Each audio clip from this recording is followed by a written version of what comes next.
Hi viewers, welcome to our channel. ప్రస్తుతం మనతో పాటు ఇమ్మంది రామారావు గారు, సీనియర్ జర్నలిస్ట్, వారితో ఒకసారి మాట్లాడదాం. సార్ నమస్కారం. సార్ నమస్తే బాబు. సార్ మొన్న నేషనల్ అవార్డ్స్ ప్రకటించారు కదా సార్, అందులో మన టాలీవుడ్ చిత్రం కార్తికేయ 2 బెస్ట్ తెలుగు రీజనల్ ఫిలింగా ఎన్నికైంది సార్. అయితే ఇప్పుడు దీనిపైన అందరూ కూడా హర్షం వ్యక్తం చేస్తూనే ఇంకో క్వశ్చన్ కూడా రైజ్ చేస్తున్నారు సార్. ఒకే ఒక అవార్డు ఇవ్వడం ఏంటి టాలీవుడ్ ఇండస్ట్రీకి?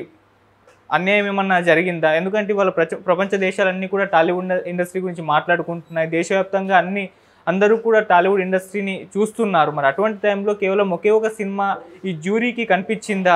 ఏదైతే సెలెక్టర్స్ ఉన్నారో వాళ్ళకి ఇది ఒకటే సినిమా కనిపించిందా? మిగతా వాళ్ళకి ఎందుకు ఇవ్వలేదు, ఎందుకు గుర్తించలేదు, ఏదైనా వివక్ష జరిగిందా అని చెప్పేసి మాట్లాడుకోవడం అయితే చూస్తున్నాం సార్. మీరేం చెప్తారు సార్ దీని గురించి?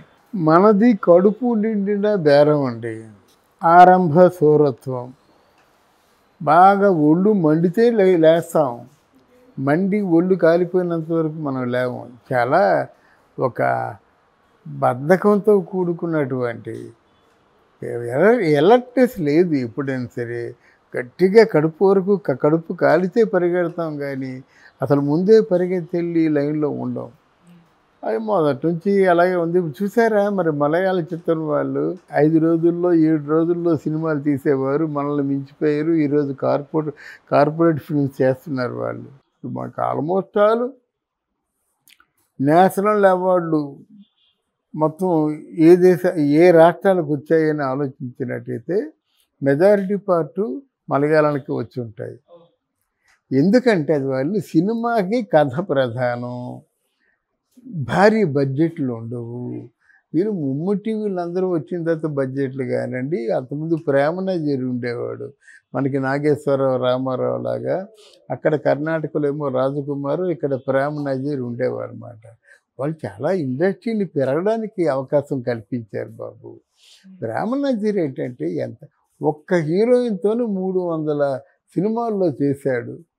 షీలా అనే సినిమా ఆ హీరోయిన్తో. అంటే ఒక ప్రొడ్యూసరు ఉన్నాడంటే ప్రేమనజీర్తో సినిమాలు చేస్తూనే పోతాడు. ఆయన రిటైర్ అయ్యే నాటికి ఒకవేళ మహా వచ్చినట్టయితే 1 లక్ష, 2 లక్షలు, 3 లక్షల రూపాయలు రెమ్యూనరేషన్కి రావచ్చు. కానీ ఇలాగా లక్షలు కోట్లు పెంచేయలేదు కదా. వాళ్ళు త్యాగం చేస్తూ ఇండస్ట్రీని పెంచారు. అలాగే అక్కడ ఉన్నటువంటి మలయాళం టెక్నీషియన్స్కి మన మలయాళం భాష సినిమాలంటే ఇంత కినుక, ఎంత చిన్న చూప అని అక్కడి నుంచి మొదలుపెట్టారు. మలయాళంలో అరవింద్ స్వామి కొంతమంది ఉన్నారంటే వీళ్ళందరూ సినిమా తీశారంటే అవార్డు వచ్చేయాలి. అంటే వాళ్ళు సినిమా కథ అనుకున్నప్పుడే ప్రపంచ సినిమాలు చూసేవారు. భారతదేశంలో అన్ని భాషల్లో సినిమాలు చూసేవారు. అందులో ఏ సినిమాని డిఫరెంట్ తీస్తే వాళ్ళకి ఎక్కుతుంది. అంత సర్వే చేసేవాళ్ళు. ఇప్పుడు నలుగురు చెప్పింది మనం చెప్పుకుంటే మనదెవరు చూస్తారు, మనదెవరు వింటారు. అది ఎప్పుడు కావాలి కదా. కాంపిటేటివ్ తత్వం వాళ్ళలో ఉంది. ఇప్పుడు ఎవరికి వాళ్ళే గొప్పవాళ్ళు అనుకోవడం కాకుండా ఇది ప్రస్తుతం ట్రెండ్ ఏది నడుస్తుందో చూసుకొని దాని జోలికి వెళ్ళరు. సినిమా తీసి భారీ బడ్జెట్లు కాకుండా కథాబలంతో ఆర్టిస్టులు పిండుకొని కావలసినటువంటి మసాలాలన్నీ దట్టించి అది కావలసిన ప్రమోషన్లు చేసుకొని ఈ విధంగా అది కూడా తెలివితేటలుగా ప్రమోషను. అంటే రాజమౌళి ఈ సినిమాకి ఎవడైనా ₹1 ఖర్చు పెడతాడా? ఎగబడి వెళ్ళి తీసుకుంటారు. ఆ ట్రెండ్ క్రియేట్ చేశాడు. ఆ ట్రెండ్ ముందు అంతకుముందే క్రియేట్ అయింది మలయాళంలో. ఏదో ఒక చిన్న జిమ్మికి చేస్తాడు, వీళ్ళు ఎగబడతారు, సినిమా ప్రమోషన్ అయిపోతుంది. సినిమా ప్రమోషన్ సినిమా మాత్రమే కాకుండా సినిమాలో ఏది హైలైటో అది జ్యూరీ మెంబర్స్ దృష్టిలో ఉంటుంది. ఏమైనా కొట్టాడు బ్రహ్మాండంగా ఉంది అని అనుకుంటారన్నమాట. ఆ విధంగా వాళ్ళు కృషి చేసుకుంటూ ఇప్పటి వరకు వాళ్ళ పేరుని నిలబెట్టుకుంటున్నారు. కానీ ఎవరు అడిగిన వాళ్ళు ఎవరిని అడుగుతారు? మీరు మా ఇష్టం అయ్యా, మేము ఎలాగే సినిమా తీస్తామని దిల్రాజు అంటాడు. మీరు కాదంటారా? అశ్విని దత్ అంటాడు, మాకు ఇంత నష్టపోయి ఇంకా రావాల్సింది చాలా ఉంది, నా నష్టాన్ని భర్తీ చేసుకోవాలా, ఇలాగా అవార్డు సినిమా తీయమంటావా అంటారు. దాసరి నారాయణరావు లాంటి మా గురుగారు ప్రముఖులు సినిమా తీశారు. ఆ అవార్డు వాళ్ళు ఎలాంటి వాళ్ళంటే 8 అవార్డులు బ్యాంక్ సందేశానికి ఇచ్చారు. నేను పనిచేశాను, ఇచ్చారు. ఇంకొక అవార్డు ఇవ్వచ్చు దాసరి నారాయణరావు గారికి, మరి ఎందుకు రాలేదు? 8 శాఖలు నీకు అద్భుతంగా కనిపించి అవార్డు స్థాయిలో ఉన్నాయంటే వీటిని ఆవిష్కరించింది దాసరి నారాయణరావు గారు కదా, దానికి ఎందుకు ఇవ్వలేదు? ఇలా కొంతమంది డిసప్పాయింట్ అయిపోవడం, ఆ తర్వాత విశ్వనాథ్ గారి సినిమాలు ఆగిపోవడం, బాపు గారి సినిమాలు ఆగిపోవడం, వాళ్ళకి డైరెక్టర్స్ అంటే వీళ్ళే అనుకున్నారు, అప్పుడైతే అవార్డు ఇచ్చారు. ఇప్పుడు వాళ్ళ ఊహాగానాల్లో ఏమి లేదు. కానీ పుష్ప సినిమాకి చాలా నెట్వర్క్ జరిగింది, అలాగే ఆర్ఆర్ సినిమాకు కూడా చాలా గ్రౌండ్ వర్క్ జరిగింది. అలా జరుపుకోవాలి, ఒకసారే కాదు, ఏ సినిమా అయినా సరే మీకు బాగుంది అనుకునేసరికి గ్రౌండ్ వర్క్ జరగాలి. ఈ మధ్యకాలంలో నేను చాలా బాధపడింది ఏంటంటే, నాకు చిరంజీవి గారికి ఏ సంబంధాలు లేవు, ఏదో 2-3 ఫంక్షన్లో పక్కన కూర్చోవడం జరిగింది. అది నేను అంతగా గుర్తుంటాను అనుకోను. నేను ఆయన ఇండస్ట్రీకి వచ్చే ముందు ఏదో కనిపిస్తుండేవాడు. ఇక్కడ ఏమిటంటే సైరా నరసింహారెడ్డి అనే సినిమాకి ఆస్కార్ రాకపోవడం, కనీసం జాతీయ అవార్డు రాకపోవడం మన తాలూకు చేతగాని తనానికి నిదర్శనం. నాకు చిరంజీవి సినిమాల్లో కొన్ని సినిమాలు ఇప్పటికీ కూడా బయటికి చెప్పాలి.